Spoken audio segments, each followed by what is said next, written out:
We're now on day 3, I want to say, of the U.S. Pause in airstrikes. Maybe those strikes start up again. It's always a possibility. But for the time being, we have U.S. military officials, from Kane to military commanders in the region, briefing the Trump administration on the weapons situation and basically telling Trump 2 things. The first thing that they are telling Trump is that weapons stockpiles are running low. Yeah, exactly. And the second thing that they're telling Trump is that the airstrikes really are not going to accomplish much of anything. Whatever they were meant to do, they did. I'm still not sure what they were meant to do, to be quite honest. I've read reports saying that the airstrikes were meant to discourage Iran from hitting tankers in the Strait of Hormuz, or to degrade their capability of hitting tankers in the Strait of Hormuz. Maybe that's true. Maybe that's not true. Yeah, that probably was one of the objectives. But mostly it was Trump throwing a temper tantrum, not wanting to give Iran control of the Strait of Hormuz and just yelling at his military, do something. And the military did something. Whether it accomplished anything is a different story, but the military definitely did something over the last 2 weeks. Maybe Iran is now less capable of hitting tankers in Hormuz. I don't know, but it isn't. It's not very clear what the goal of the airstrikes was exactly. I personally believe that the goal of the airstrikes were two things that they wanted to accomplish with the airstrikes. The first thing that they hoped they would accomplish was some sort of Iranian capitulation. Iran going to the United States and saying, okay, no more, we'll agree with whatever your terms are with Hormuz. And the second thing that I believe the airstrikes were trying to accomplish, or trying to figure out, was to see if they could shape the dynamics of the battlefield in order to facilitate some sort of a ground operation, or some sort of a uranium. I personally believe the window has passed for that, for any type of ground operation, where it's really quickly approaching the end of that window, because we're going to get into oil shortage within a month, and you don't want to have a ground operation into Iran when there's oil shortage and everyone's turning against the war. Extraction operation or something along those lines, but they've run into a dead end, and even the mainstream media in the United States, pro-Trump media, anti-Trump media, they're all coming to the same conclusion, that the Trump administration is once again stuck when it comes to Iran. Yeah. Your thoughts? Can I say one thing before I deal with all of that, which is that in some respects it's gratifying, and in other respects it's very tedious to go reading in the mainstream media after months of fighting, shelling, killing, all of the things that we were saying with Iran right back in February, and since that, you can't achieve regime change. Your weapons stockpiles are going to get depleted. Your oil reserves are going to get depleted. You're going to be brought to the point of exhaustion. You think that if mainstream is writing about it, it will eventually reach Asmongold's ear.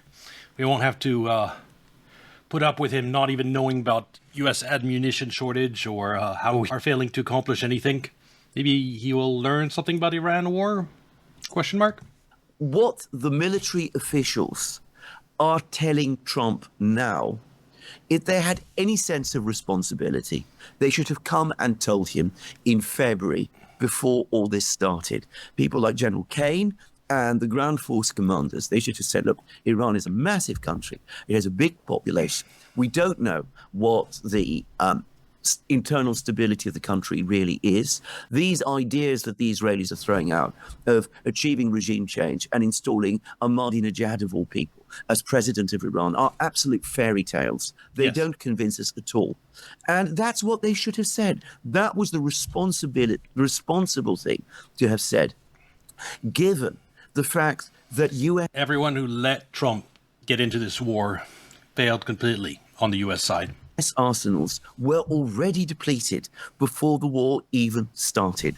None of them had the courage to do that. General Kane raised some concerns at the meeting in February, but apart from J.D. Vance, from what I can tell, everybody in that meeting, which after Netanyahu came along and nodded and said, let's go ahead and do it. It might succeed. Nobody looking forward at what the consequences might be if it had failed. Now, let me just say something else. We are actually at an extraordinary moment in modern history. All the way back to the American Civil War of the 1860s, I do not remember any situation where the United States has had to stop and pause a war because it has run out of weapons. Isn't that insane? That's what happens when you outsource your manufacturing base. You can't make shit, including weapons. Meanwhile, China can produce like 1,000 times more than we can in a year. It's insane. This is an extraordinary thing. If you remember previous American wars, they were always fought by the United States with a super overabundance of weapons. Now, Because that's the way you want to fight a war. And that's the way, look at how Russia is stockpiling weapons. Well, it's not using everything it can against Ukraine. It's building up these supplies. It's made all these Oreshnik. It's barely using them. Like, it's made well over 50 Oreshnik, and it's maybe used 5 of them over the last year. Or no, even might it be 4. Gives you an stockpiling, because you won't have an overabundance of weapons in the case of war. The worst thing in a war is to run out of weapons. And we're there. That's where the United States is. now, after a few months of fighting, they have been exhausted by Iran. And this makes the situation different from what we had in April and May. Because when the United States and Iran stopped fighting in April, the Americans had managed to get that in the form of an agreed ceasefire between the two sides, brokered by Pakistan, which eventually, as we know, evolved into the MOU. This time, the Iranians have not agreed to any ceasefire. It's just that the United States has been forced to pause. So this is a new situation in this conflict up to now. And again, they're all telling us how Trump is stuck. Back in February, we were talking about Zugzwang, you remember? Yes. And we talked about it many, many times. Well, we see the extent of that Zugzwang. I said it myself the first week of the war. Trump is screwed. Even if I was Trump, there's nothing I could do to get myself out of this Iran war. After you bomb the supreme leader, Iran's going to close the Strait of Hormuz and it's going to extract a price from the United States. And there's no way to get away from that. Now, he is in a terrible position. He's still got his sea blockade, which is stopping oil exports from Iran. But we now see that the Strait of Hormuz is closed. The Iranians are saying if there is a renewed attack on Iran, the Red Sea will definitely be closed. I read about the rate. Just as a reminder, yes, the Strait of Hormuz is closed. And this is from today, or earlier today. Yep, nothing going through there. Of depletion of the Strategic Petroleum Reserve a few days ago. And it turns out that the United States ran through 100 million barrels of oil in a period of just over a month. Most of the tapping of the reserves actually took place in May during the ceasefire period. So the margins of safety now with oil are extremely low, even if, as looks likely, Trump is going to start tapping into the petroleum reserve again and is prepared to go down below the 300 million limit that some geologists say would place structural trouble in the caverns. I can tell you what I would tell him. I would tell him, go to Iran now. Tell them I am prepared to move forward with the MOU. I want to see the deal done in 60 days. And say to the Iranians, I'm prepared to go back over those 60 days. I'm prepared to go back to Obama's deal, the JCPOA. Well, first thing he needs to do is lift sanctions and unfreeze assets. Telling Iran he wants to go back to the MOU means nothing. He's already telling that to them behind the scenes. They're demanding that action. And he doesn't want to do that action. Unfreezing assets, lifting sanctions. Too costly for him politically. Even though, of course, he will never do that, and the Iranians won't trust him if he does. But he is now negotiating. He's going to be negotiating with the Iranians from a very weak position indeed. He gets weaker by the day. If he'd lived up to the MOU, might be some room to pushing in the U.S.'s favor a tiny bit, maybe. Iran would still control the Strait of Hormuz. But now, Now we're much closer to the oil shortage, and Iran's trust has gone down another notch. He'll never do that. No, Yeah. he'll never do that. Never. Best case scenario is that he just forgets about the whole thing. Yes. Doesn't talk to the Iranians, doesn't talk to anyone, allows Iran to negotiate with Oman, Yes. which they are negotiating. And they're Yes. trying to figure out a solution to manage the Strait of Hormuz. We'll see Yes. where that goes. But the best case scenario for Trump is just to forget about the whole thing, for the Trump administration. Yes. Let Iran, Oman do whatever they're going to do. Who cares? There's a problem with that, though. That means the Strait of Hormuz remain closed. Because of sanctions, Western shipping companies are afraid to pay a toll to Iran to pass through the Strait of Hormuz.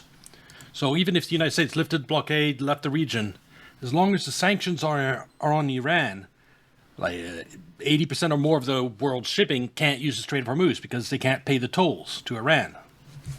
So we have to lift sanctions or make an exception for that, or the straits will not open.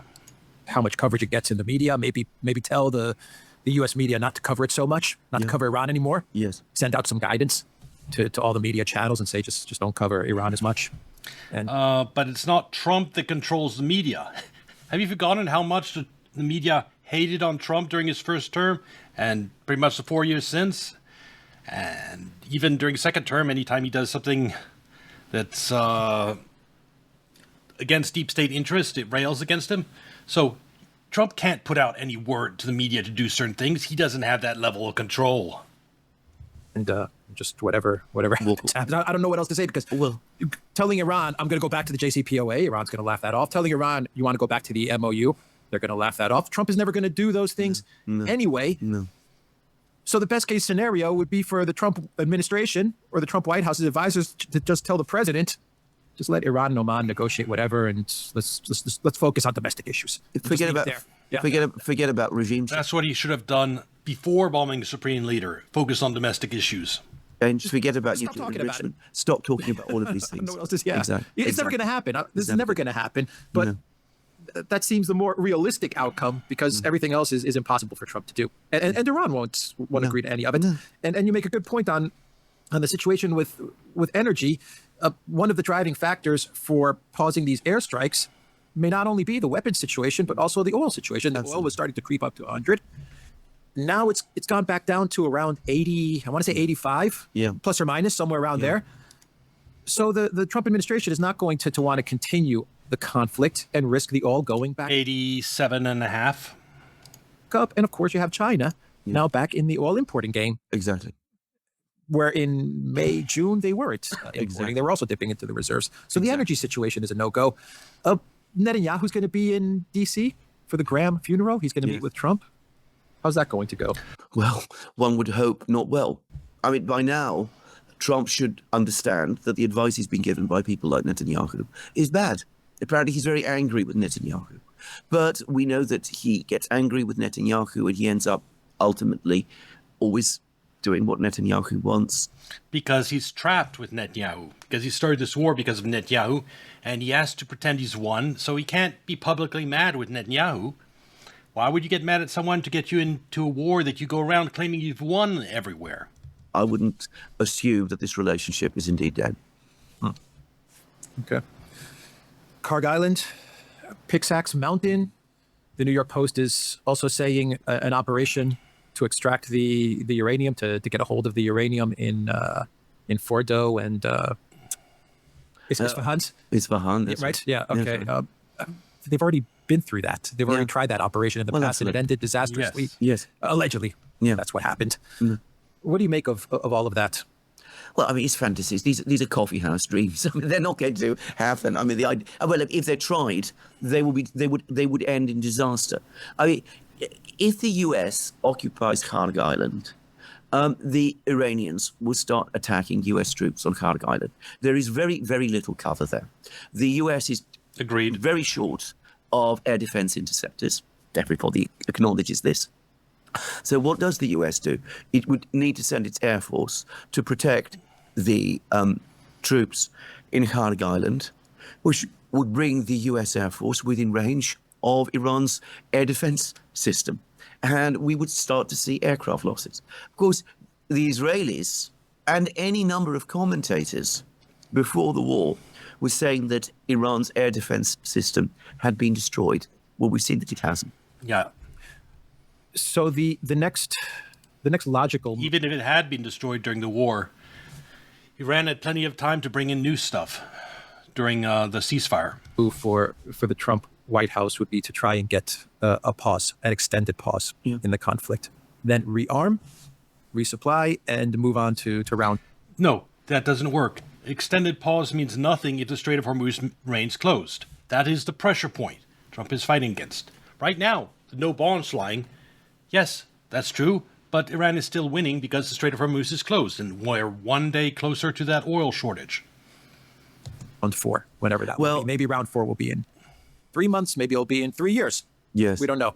But the goal now, I would guess, is to try and figure out the narrative, the script as to how to get to a ceasefire and how to pass that along to the American people as a victory and not a U.S. retreat, a peace through strength, ceasefire victory with Iran. War is put on hold, but we have not forgotten our objectives of uranium enrichment, and Iran must never get a nuclear weapon, and the Strait of Hormuz and stuff like that. All those talking points that the Trump White House was putting out there.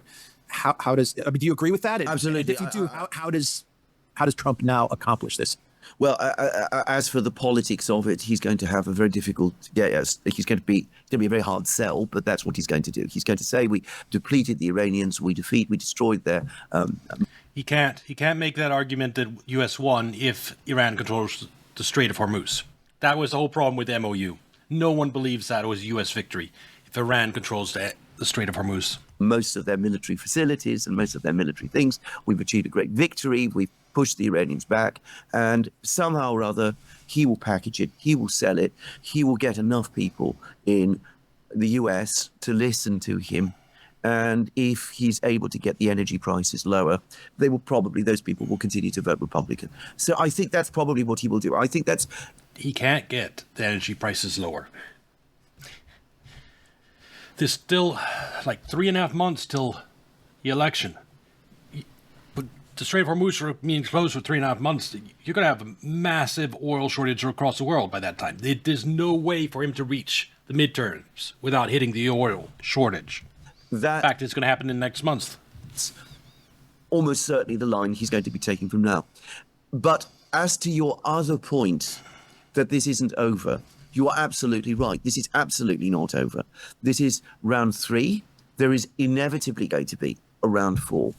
The only question now is when, how long, whether the US is going to be able to replenish its stockpiles. And in fact, it's obvious now it's going to need far more stockpiles than those that it had before the war started. It can't just get back to the situation of 27 February. It needs to go far beyond that. It needs to reorganize its military industries. It needs to do all of these things. But it's going to certainly try, and it's certainly going to plan for that. Well, the problem with also is now U.S. bases in the region are destroyed. Are practically, the reason the United States is operating out of Jordan over here is that its air bases closer to Iran have been demolished to the point they're no longer usable.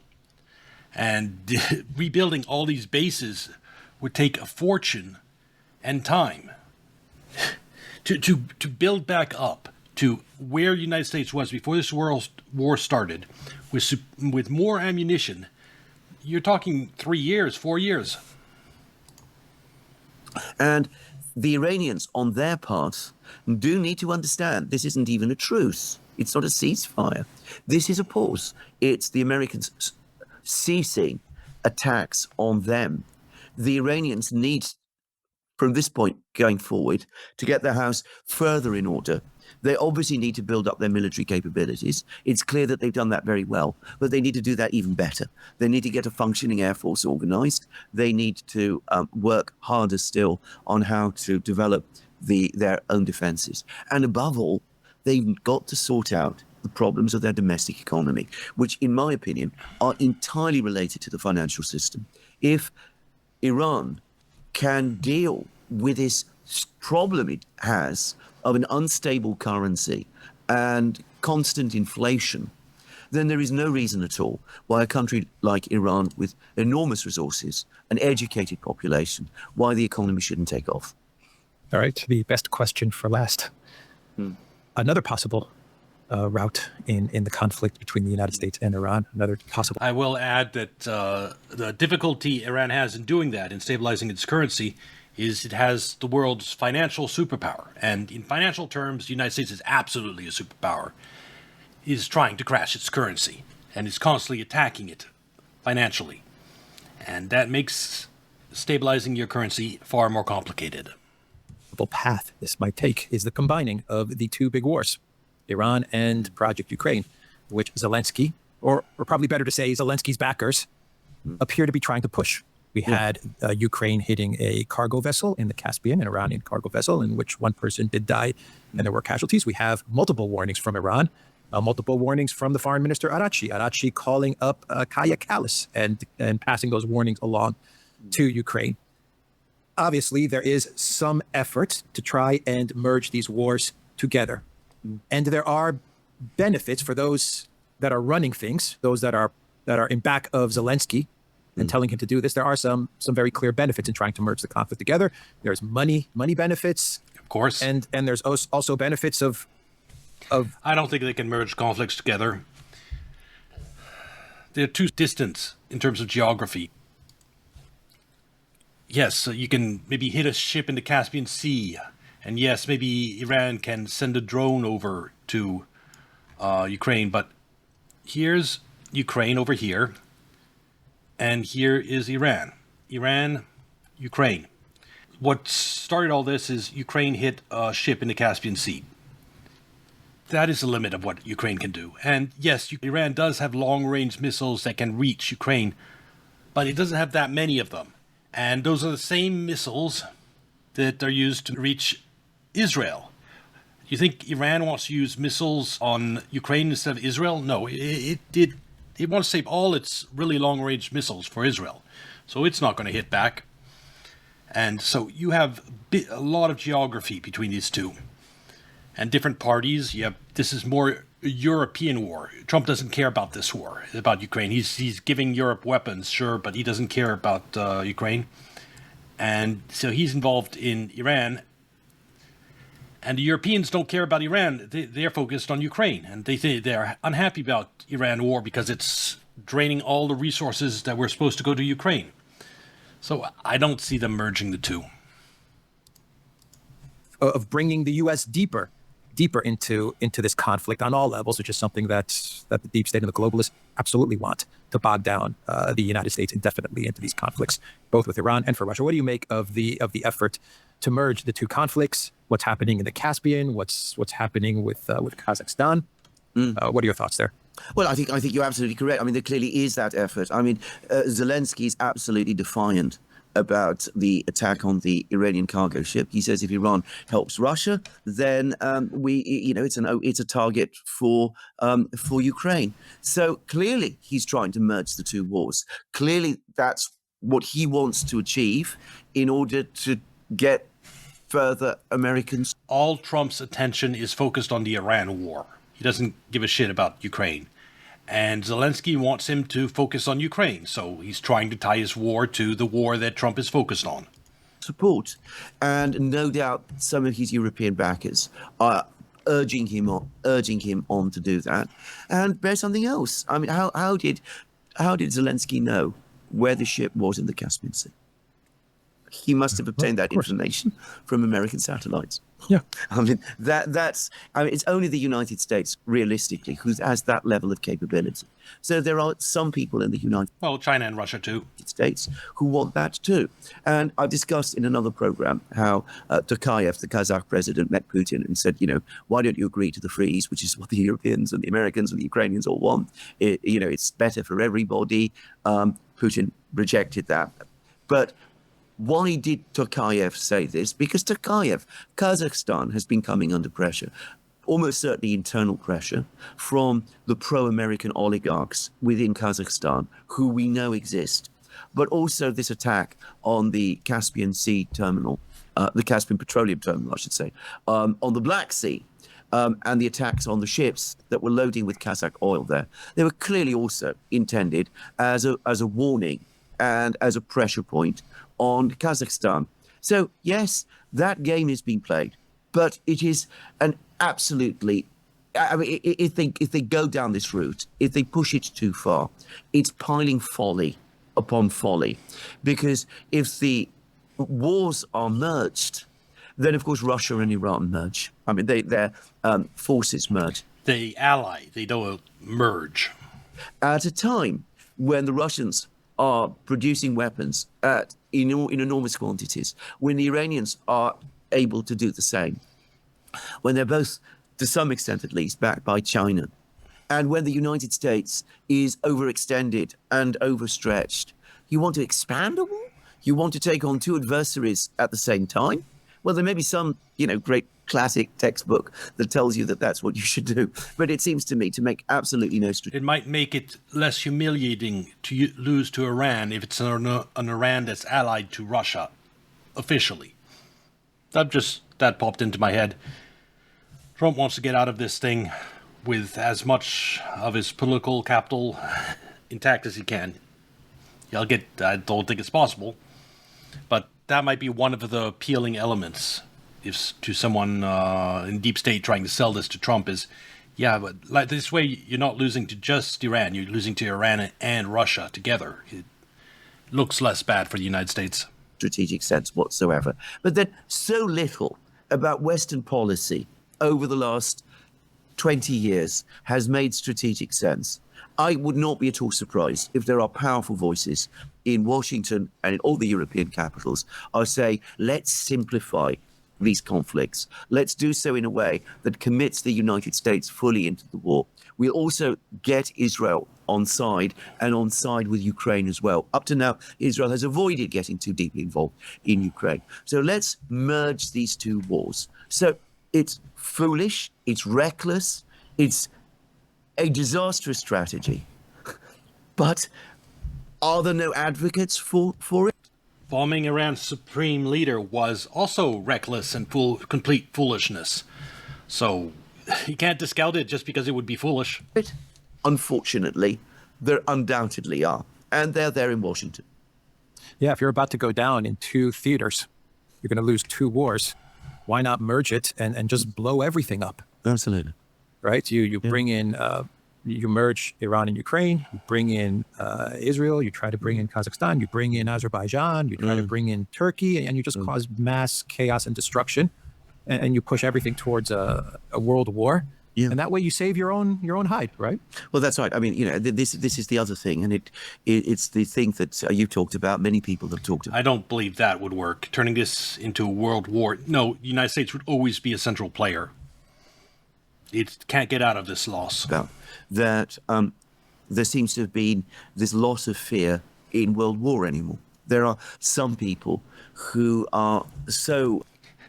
When the alternative is complete financial collapse, which is what the United States is staring down in terms of the dollar going down. Yeah, world war that you win could delay that. So it has some appeal to it. Obsessed with their various strategies that they're prepared to embrace even the risk of world war. I mean, as we discussed in the recent program, Gordon Hahn has spoken about how there are people in Europe who absolutely do want a war with Russia. And they may not be many of them, but they are influential and they are powerful and they are the people who up to now win all the internal battles. And the same has been true in the United States. Because they're backed by the U.S. deep state, the Epstein crowd, these globalists in Europe. Yeah, and the key to further entrench the United States in all of this and to provide zero possibility of any type of walkback from the United States, because the United States is the key for the globalists. The key to all of that is by combining Russia with Iran, by combining both of those wars and both of those enemies, and then you throw China in there, and you have the axis of evil against the collective West. I mean, that's problem is that axis, China, Russia, and Iran against collective West. Collective West loses badly. I mean, if U.S. is struggling against Iran, how the heck would it fare against China, which is 100 times stronger than Iran? That's the way you do it. Because without the United States, none of this works. I know. It's strange to say this, that, finally one turns to Tony Blinken. But he's actually come out and he said, what is this about fighting China? They've got a far bigger domestic market than we have. They have 3 times our manufacturing. And they're talking about the United States now. If China went to a war economy, like Germany did, like 33% of its GDP towards the military, oh my God, it could produce as many weapons as the United States has total every year. It could put out aircraft. Yeah, we would get so crushed. That's the reason why the United States, we crushed everyone during World War II, is we were the manufacturing capital of the world, the manufacturing powerhouse. That's why we crushed everyone. If even Tony Blinken can see it. But he also said after that statement, he said that if the Allies combined their forces together, exactly, then they could take on China. I know, exactly. So that was his full statement, Tony Blinken, exactly. Which is actually quite, on the one hand, he makes sense. No one in Europe is excited to go die in a foreign war when the enemy they want to fight is at home, is the invaders inside their country already. The invaders that keep on committing violence, as we'll see in another video today. Yeah. And then he continues with an allied effort to take on China, which is frightening. That's terrifying. Because as you rightly said, without the United States, none of this is possible. But then the United States, or rather Tony Blinken says, without the Allies, none of this is possible. Yeah. So you're going to put, all sorts of weak parties together, and you're going to make a strong one to fight the Chinese, the Russians, and the Iranians. And presumably, by the way, also the North Koreans, because it's difficult to imagine that they wouldn't want to get involved, all at the same time. It's completely rational to me. But we are living in extraordinary times. And as I said, that those voices aren't there. Unfortunately, the truth is that they are. Well, you're right about the North Koreans too. Good point, because Zelensky, when he was speaking to Sky News in a recent interview, he said not only that Iran has attacked Ukraine, but also North Korea has attacked Ukraine. So he's putting the North Koreans in this as well. Yeah. Obviously, they want to expand this war, and they want to create a much larger, unified conflict. Absolutely. Of course. Not surprising, because they're losing the war too, just as the US is losing the war in Iran. By the logic of Ukraine, that saying that North Korea has attacked Ukraine, Russia can say that the collective West, NATO, has attacked Russia, and US is attacking Russia, by Zelensky's logic.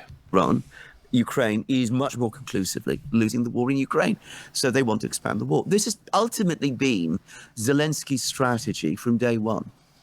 But he's never been closer to getting it. Yeah. All right. We will end. Well, that was a great video about the situation in Iran. Yeah. We just have to wait for the oil shortage, which will begin soon. Said at the beginning of the war, 6 months. If Iran holds the Strait of Hormuz closed 6 months, it wins. We are 1 month away from that happening. And Trump, the last 2 weeks were his last temper tantrum before he'll eventually be forced to accept the MOU, be forced to accept surrender to Iran. Anyway, this will be on YouTube. Like and subscribe. Come watch on Kick or Twitch, and I'll see you next video. Bye.